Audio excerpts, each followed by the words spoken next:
Movies entertain. Entertainment leads to emotions. Those emotions connect us to our enjoyment of film. And that is why we exist, to focus more on the emotional connection than the technical merit. Because every movie makes us feel something. Hello, listeners, and welcome back to this week's edition of the Feelin Film podcast. I'm Patch, and with me, ready to care for this conversation like he would a cactus, is my best friend and co-host, Aaron. I actually can relate to Sadie in that regard in this movie because I'm very much the same. Like, you will not find me with a plant. Now, I can do pets. Pets work because pets give love back. Pets show up in your bed at night. I'm getting a new dog tomorrow, picking up a new puppy, bringing her into the home. But plants, man, you're not going to find me watering a plant every single day. So the cactus, it's a perfect choice. Yeah, I'm the same way. If it doesn't have a face, I don't really care about it. That's really kind of how I feel. Exactly. Exactly. If it can't look at me or lick my face, or I can't see two beady eyes, I just don't care. That's great. Well, this week we are talking about the Apple TV released feature Ghosted, starring Chris Evans and Ana de Armas. It's got laughs, it's got action, but did it get our attention? Well, let's find out, shall we? This is your official spoiler alert. We will be talking in depth about the movie. It's 2 hours of fun, I'll tell you that, just as our own spoiler up front. But yeah, so check it out. It's released. It's ready to go. Definitely worth checking out. That being said, I want to start our conversation real quick by just asking the question, do you think this is more action comedy or romantic comedy or a blend of both, or is it something else entirely? Well, yeah, it's both. I mean, I that's the kind of a simple question to answer. Yeah. Here's what I will tell you from my experience with it. I loved the flow of this film, and I think it worked, in a really interesting way because it starts off as a very traditional rom-com. You put in our notes, you called it Hallmark-esque. And as the Hallmark guy, I understand why you would go there. It really does sort of feel like that. I mean, it feels like the plot of a Hallmark movie, but with two A-star actors and a lot better like camera work. And not that the camera work is anything special, but it doesn't look cheap, right? It looks expensive. And I was sucked in, man, from that opening meet cute between them at the farmer's market with them arguing over the plants. And it's such great role reversal. I think Chris Evans has needed to do more of this throughout his career because he's so good at it. But you're used to him being this alpha, right? Whether he's the big, mean, angry son, bad guy in Knives Out, or whether he's Captain America, for him to be this guy who's like complaining because you're not treating the plant with enough respect is just, it's funny. It's inherently funny because of who he is and who he typically plays. And I love it when filmmakers can do that and kind of understand their star power of their actors and use that with the plot to make it more effective. And I just loved it, man. Them walking around all day. I bought every bit of the chemistry of this as a typical rom-com. That entire first section I thought was perfect. I had no notes. Like it was so good to me. I thought that the two of them were great together and just it's fire. Like just instantaneous, perfect, romantic fire. And I will also say I really appreciated, Patrick, that the sex scene between them was old school rom-com sex scene, and it was fine. Like it was sweet, and it made the point that they slept together that night, and that was it. Like we didn't need to see some overly seductive, like I've been watching a bunch of erotic thrillers on Criterion Channel. There's a place for that makes sense, and there's a place that it just doesn't need. You didn't need like some steamy sex scene after the meet cute, right? Yeah. But like a no lot Berlin of Berlin playing in the background, right? Exactly. There's so many movies that do stuff like that, and I was really glad that we just kept it simple. It's told us what we needed to know, and we move on. Yeah, the first half of this, I agree. The first part of it, because I think the back 2/3 is all action adventure. I think that when I watch this, it feels very Hallmark-esque in that you have a character who is sort of down on his luck. He's got a past, and he meets this girl that's going to like fulfill his desires. And I like that the movie doesn't go so deep into his identity or her identity that that's what we're focused on. It uses those as sort of points to be made that help their relationship sort of coalesce, like coagulate or whatever the word is, because it is different. I think that's the appeal for an audience, is seeing Chris Evans as not the alpha, seeing Ana de Armas in the Bond role, and seeing sort of how he reacts to it. Because you're right, so many times we see him in such a dominating fashion that to see him as this guy who is all about the organics, the certifieds, working in a farmer's market, it on the surface, if it stayed there, that's very much a Hallmark quality. But then you add in his relationship with his family and why he's doing it. It adds a little bit of texture to it. And I think that's really nice because it doesn't overstep that stuff, but it makes it just apparent enough that it gives me reason to go, why would he go to London? Why does he desire to get overseas? And so all of it just sort of fits in a very safe way in that first part of the movie, and it gets you comfortable. It gets you thinking, "Oh, that's fun, Chris Evans and they look so cute. They're going to have good-looking babies." It's that kind of cool thing. And then we get to the boom part where he's being kidnapped, and we realize that she's basically the female Ethan Hunt. And it's at this point that I was like, "Oh my gosh, this is the Uncharted romantic comedy that I never thought I needed, but I'm glad I got." Because everything about the back 2/3 felt big and, I will say, 90s blockbustery or early 2000s Very much blockbustery. So we talk about I don't know if it was this year or last year, all the years seem to run together since COVID, but when we were talking through Marry Me as being sort of a throwback to the early 2000s romantic comedies, I felt like this was kind of an updated version of a Jewel of the Nile, where we have sort of a sense of action adventure, pretty big set pieces, but not so crazy that they feel like Marvel-esque. Yeah. We kind of expected. Yeah. I would say that I would go with, like, for me, like the Jewel of the Nile comp would probably be The Lost City from last year, right? Absolutely. This to me felt like True Lies. Okay, yeah.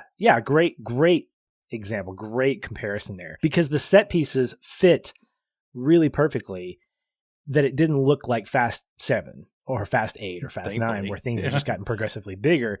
They felt appropriately sized for what was going on. I mean, you have that bus sequence that I thought was just phenomenal to watch, but it felt very contained. I didn't ever feel like, Ana de Armas' character is superhuman, or that Chris Evans was going to break out a shield at some point and do his thing. I always felt like this is very human. This is practical effects, mixed in with maybe some CG here and there, especially during the slow motion sequences where we see guys flying off their motorcycles and, off the cliff. But I think that the stark contrast in these two sets of this movie make it good because they're so different from each other. But you need that chemistry between these two in order to sell it. I can believe that Chris Evans' character as Cole is who he is. But the accent piece for me is something like his inhaler. Where he's like, so good. Look, Captain America's got asthma. And so funny. But it's funny, but it becomes the crux of how he gets to London, because apparently it's got this little sensor in it. It's got an Apple AirTag. Yeah, exactly. So it's like, wait a minute, hold on here. That whole sequence with his family too, like with her his sister. I mean, the casting there of like Tate Donovan, who for me is always going to be Jimmy Cooper from the OC. I know he's also like the voice of Hercules. He was in Argo, but he's always going to be my Jimmy Cooper. And then you have Amy Sedaris, and it was just I just adored the whole family dynamic. And I think, to your point about like kind of that comparison of era, it didn't overplay that.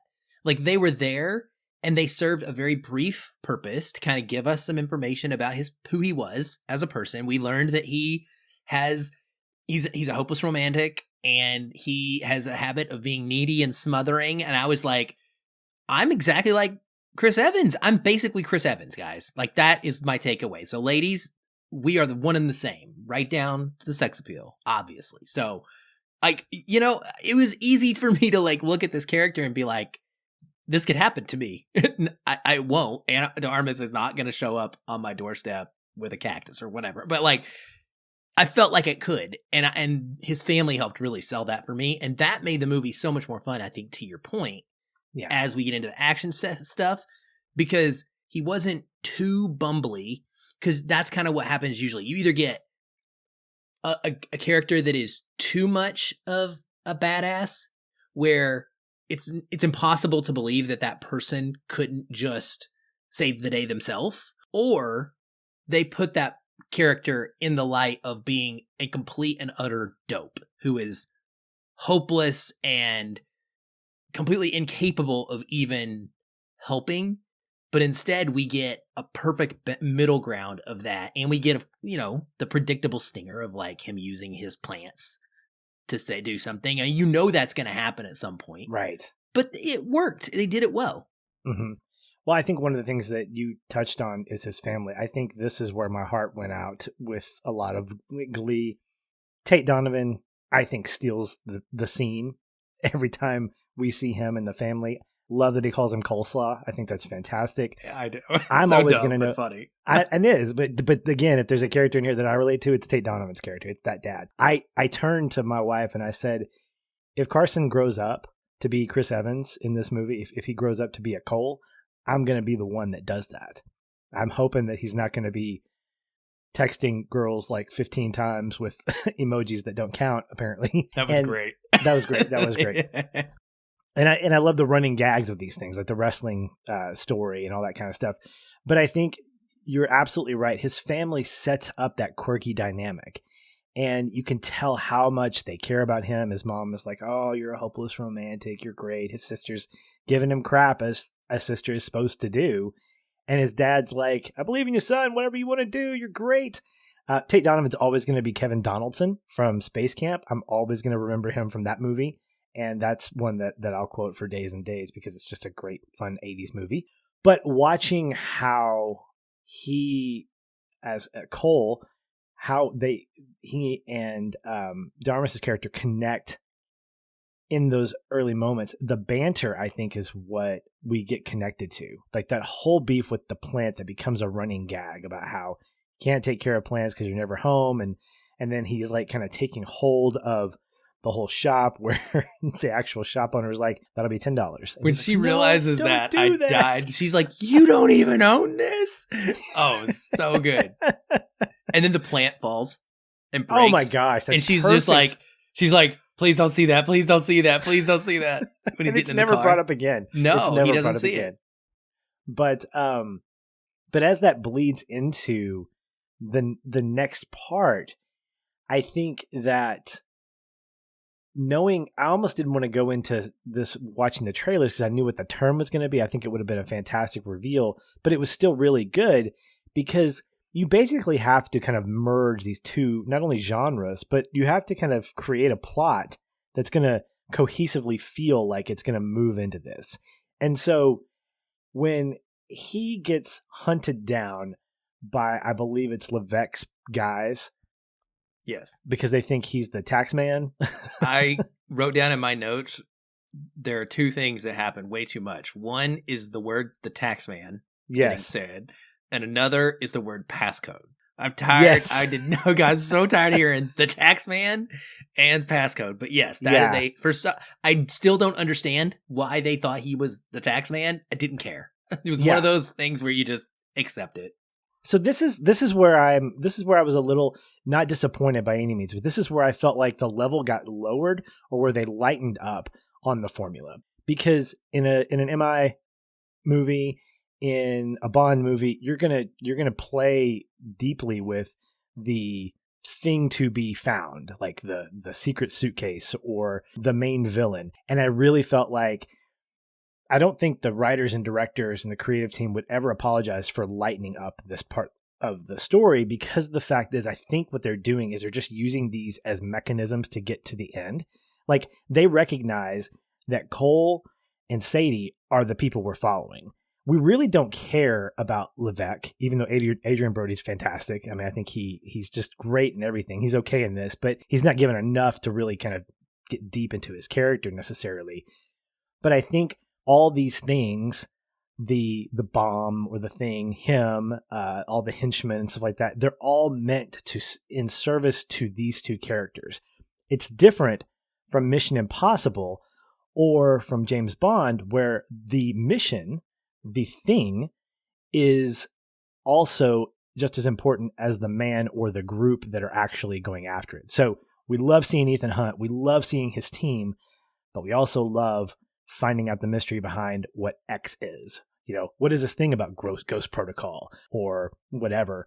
And I think that's good, because if you had really gone deep into that part of the story, I would have lost a little bit of interest in Sadie and in Cole, because that's right. Because the plot would have been more interesting. Exactly. The plot is just there to give them a reason to be together. And I think that's where some of the criticism might come from for this movie, where it feels light. It feels very kind of, surface level. It's meant to be. It's not meant to be an action adventure by design. It's meant to be a romantic comedy, all these things. And so the question I have when I watch a movie like this is it serviceable? Are the characters that we're following, are what they're doing cohesive? Yep, I think they are. I mean, who cares why he is thought of as a tax man? He needs to be rescued by Sadie. And Sadie needs to... Here's the thing that I found surprising, Aaron, is that she just kills people. Like, it's not like she's wounding people. No question. I mean, this is very much like... Double taps guys, too, when they're down already, to make sure. This is Joel light, is what this is. This is like if The Last of Us went like PG-13 or even a heavy PG, that would be her. But I didn't expect that. I didn't expect her to be so hardcore when it came to like killing people. Like, she had no hesitation. But again, the reason why is because there are a couple of scenes, one scene in particular after he's being rescued, where she gives him the gun and he refuses to kill people. He's like, stick him up. She's like, no, boom, he's dead. And it just reinforces how that idea that she just has no connection to anybody. And I think that that's really smart, because it creates a little bit of shock value. It enhances her drive, her ability to be the alpha, which she's supposed to be in this. And it reminds us that the more you shoot, the less people you have to hang out with, essentially. you don't have any connections. Totally. And I think, again, I compare it to True Lies because it's so light. And you said it, it's meant to be. And that's where I get upset about criticism. I don't get upset, but that's where I just can't go there. I don't myself get upset, rather, about it not doing something deeper, because I get just enough of the layered expectations, the tropes, the things that I want to be in there. There are a couple of small pieces of gadgets and tech in this movie. There's nothing crazy. There's just a couple little things. There's the electrocution tablet deal, right? Which you're thinking to yourself, oh yeah, of course, like a CIA person is going to have something like that. Or, there's this idea of the DNA coat that has to open the safe, which is really intriguing. So those are little bits and bobs of the spy genre without getting, like you said, too deep to become a full Mission Impossible story. And I thought that worked great. It was just enough to keep the propulsive action and comedic nature of their relationship within it chugging along. And that's all I wanted. And it does get a little wild, I will admit, as I fully expected something to be kind of eye roll worthy at some point. And at the end, as cool as it is, it's absolutely ridiculous and unrealistic that this spinning Space Needle-esque dome thing or whatever up on the top, they're like on one pane of glass and shooting the pane of glass next to them and they're fine, but only that one pane of glass is affected, like what's in front of it. It's just, there's so many, like, come on. That whole sequence was just off the walls, like not at all likely. But It's you eye kind of candy is what it expect is. that, right? Yeah, but it's fun. Yeah. Because, I mean, if you think about the premise of this whole thing, I mean, that seems really far-fetched that I'm going to meet somebody and then they're going to ghost me and I'm going to realize that they're actually a CIA agent. I mean, it's very preposterous. I mean, you can make the same argument for Mission Impossible because there's a lot of crazy stuff that happens there. But the thing is, we don't care because that franchise has set up a level of absurdity or a level of expectation when it comes to like bigness. Plus, Tom Cruise is all about the practical effects and he does his own stunts at like, 85 years old or however old he is now.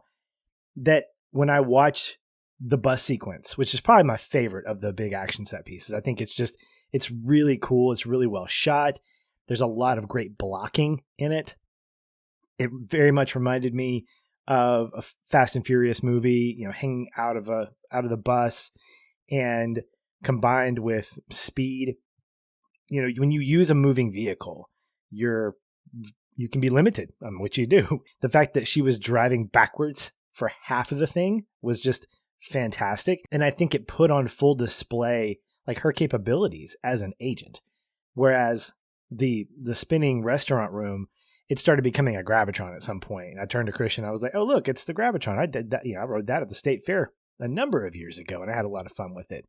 So there's an absurdity that lives in action movies. And I think there's sometimes that particular piece kind of went above and beyond just for spectacle. Like, I think when you put together a piece like that, you're going, okay, how big can this be? And I don't know that it served a practical purpose. When I look at the bus sequence, I feel like it does serve a practical purpose because one, you're getting from point A to point B, you're being chased. So that basic concept, you're trying to get out of that. How you get there means it makes more sense to me as opposed to a spinning restaurant where you're like, how do you slow that down? I mean, What are you going to do? There's so many other questions I have. And there's relationship dialogue happening too, because the bus scene is so good too, because they're flirting the whole time. It is a car chase, gunfight, and flirtathon between the two of them. And it's just so hilariously cute at that point. And by the time you get to the finale, you're not really worried so much about cute. You use the perfect word. It's spectacle. It's the bomb's going to go off. We have to save the world, or we have to save people, or we have to, prevent the end of whatever. And it's a much bigger stakes feeling than you have the small stakes of just the two people that are involved in that very singular moment. And so they're two different types of scenes. And I enjoyed them both for what they are. But yeah, I think that the bus scene for sure is the standout. It comes at the perfect time. It's really a ideal bridge between what we saw as a rom-com and the action adventure full on spy part, because he doesn't know what's going on. And him being in the dark and just coming into this world and trying to understand and learn what's going on, it works out great. And I love the little other folks that show up in this. Tim Blake Nelson, when he shows up as the guy that is going to torture Chris Evans's character when he gets captured, his name is Borislav in this movie. And you don't expect somebody that you recognize well to just be dispatched of. Anytime that happens in a movie, I applaud them, because I love it when you subvert my expectation. Show that guy, and I'm like, oh, this could be like the big bad villain. Like, to me, that's Tim Blake Nelson's like almost level, right? Like, he's achieved that status to where he's either a right-hand man or the big bad himself. And so when you use him in this hilarious manner and then get rid of him within 5 minutes, I'm just like, oh my gosh, anything can happen. And I love that. I do too. And I think that as much as I was spoiled by the trailer, it made me want to watch it, which is what trailers are supposed to do. What I wasn't spoiled by was the number of cameos that showed up in this. I was actually just like taken aback. Like, what's going on? 100% same way. I was like, what? I feel so bad for people who are going to have it spoiled, because it's just such a great experience. It really is. Like, and this is probably one of the most memorable scenes, because again, it comes down to blocking. And at one point, when my wife laughs out loud, I know that something's just really tickling her. I'll tell you, just full disclosure, if you want to get my wife to laugh for sure, show her videos of people falling down, and in particular, older people, just tripping over themselves and the long falls. She just gets so tickled at that. Whereas I love pranks. I like seeing people like get scared. Anyway, when this whole sequence starts and they're walking, and you have Anthony Mackie as the grandson of Sam. I was like, oh, cool. Cool. That's neat. Yeah. Captain America and Falcon. That's neat. And then he gets killed off and John Cho steps in as the leopard. I'm like, wait a minute, hold on. And then Sebastian Stan comes in as God. I put that in air quotes. I'm like, oh my gosh. Right. This has to be by design. And then of course the exclamation point was later on with Ryan Reynolds just appearing out of nowhere in the restaurant scene saying as the ex-boyfriend. As the ex-boyfriend, right? And it's just so fantastic. The thing that you have to be careful of is when those things have a tendency to vault the movie and distract you and be the thing that you remember from this. And I didn't feel that. I felt like these were very much like plus ones for me, because I think in particular the trinity of people, like the triplet of bounty hunters that just kept getting offed, again reinforced what Levesque was saying. Is like, listen, I need these guys alive, and because the tax man knows the passcode, to use that one more time. And I think that if it had been done differently, it would have been just as like satisfying. But that's what people would be talking about at the end of the movie. Oh, that was so cool. We basically had an Avengers reunion. And you mentioned to me offline that Scarlett Johansson was initially tagged to be in the same, in Anna de Armas's role. Yeah, she had to drop out as Sadie. And it would have been absolutely, picture perfect there. I'm glad we didn't get that though, because it would have felt like an Avengers movie. Like when you have Chris. Yes, exactly. And I didn't want that.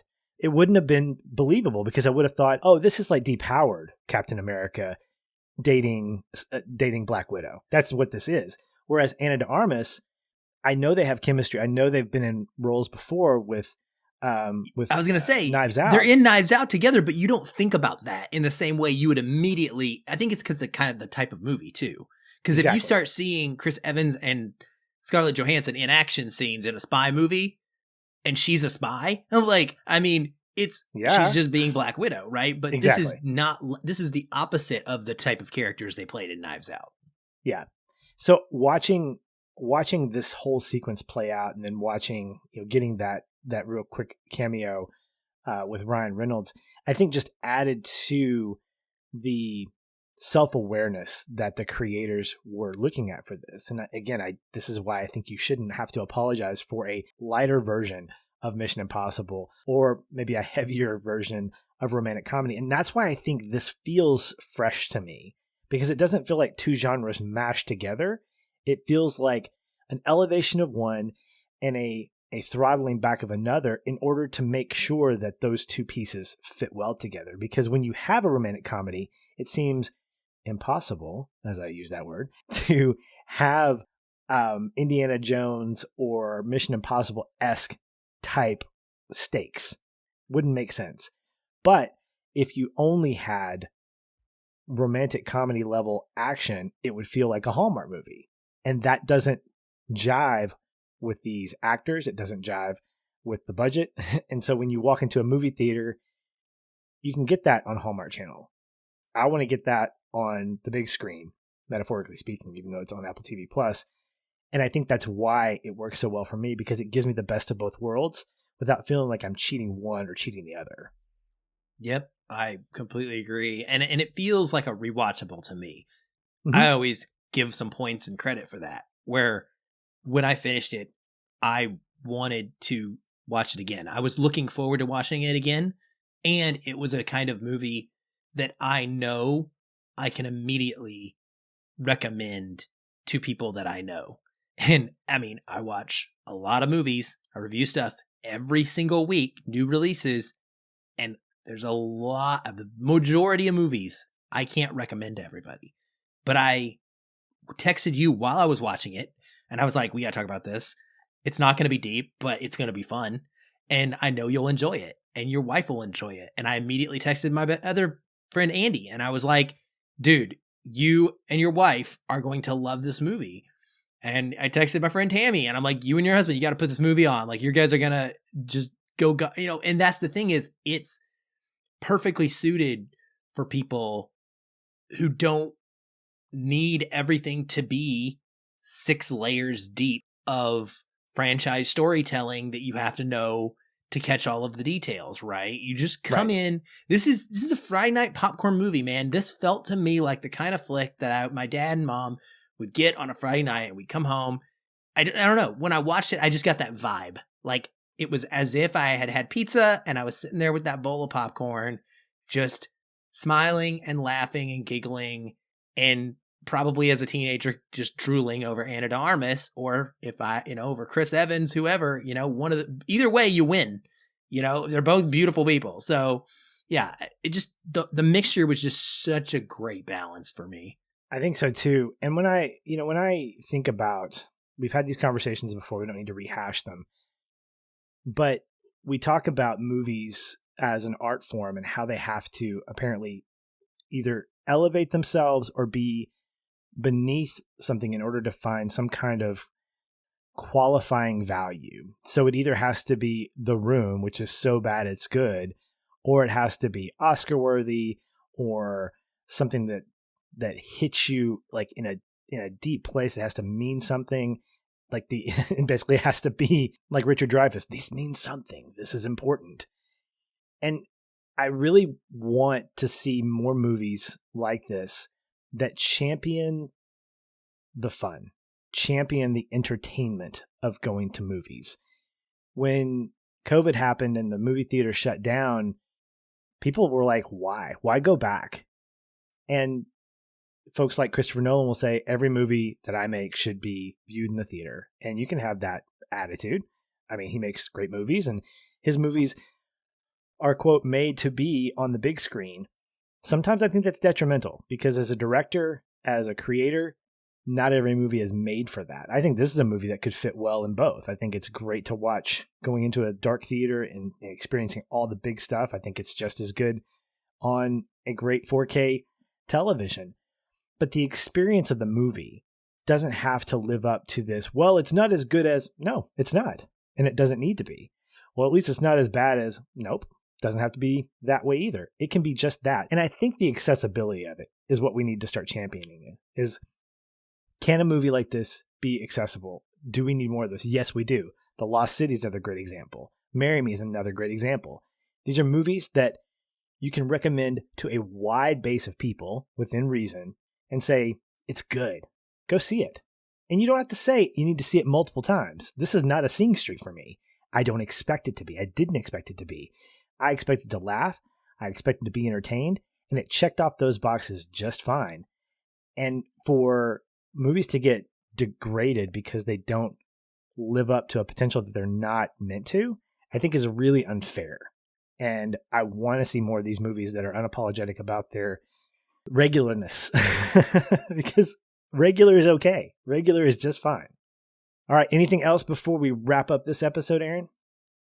I don't think so. I just hope that everyone has allowed themselves to have fun with it. I figure pretty much the people that are listening to this episode have A, most likely seen the movie, and B, liked it, or they wouldn't really be tuning into an episode about it. So hopefully you guys are just out there listening and smiling and having fun, thinking back to the moments in the movie as we're talking about them and enjoying it as well.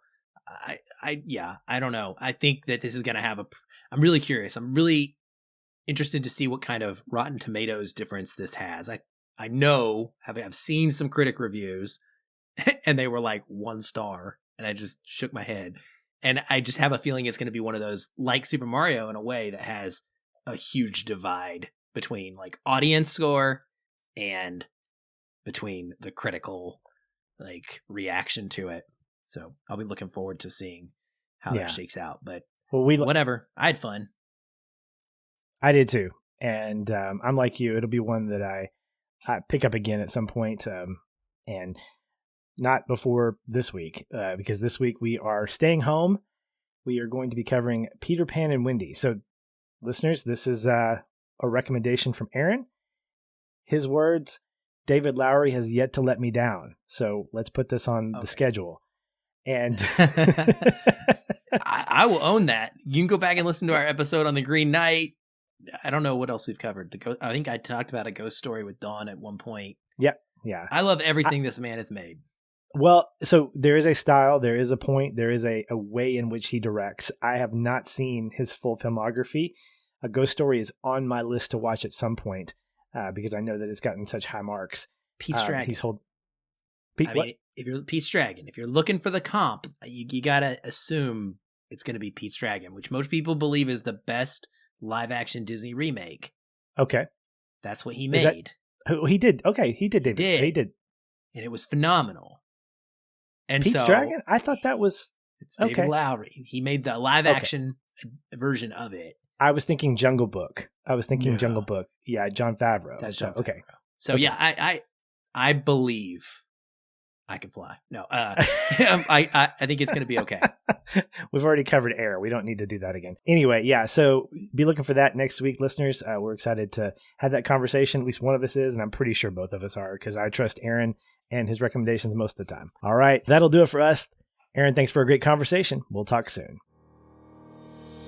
Hey everyone, thanks again for listening. If you enjoy the show, we'd love to hear from you. You can leave us a review on iTunes or wherever you're listening. These help increase visibility for the show and grow our community of listeners like you. We also invite you to connect with us further by joining our ever-growing Facebook discussion group. A link to that is in the show notes, or you can just search on Facebook and find us that way. If you'd like to continue the conversation with me, you can follow the show on Twitter @Feelin Film, or connect with me in the Facebook group. I'm very active in both places and would love to chat. And if you want to connect with me, you can find me at Shoeless Patch on both Facebook and Twitter. Be sure to tag me in any comments so that I'll be notified and not miss you.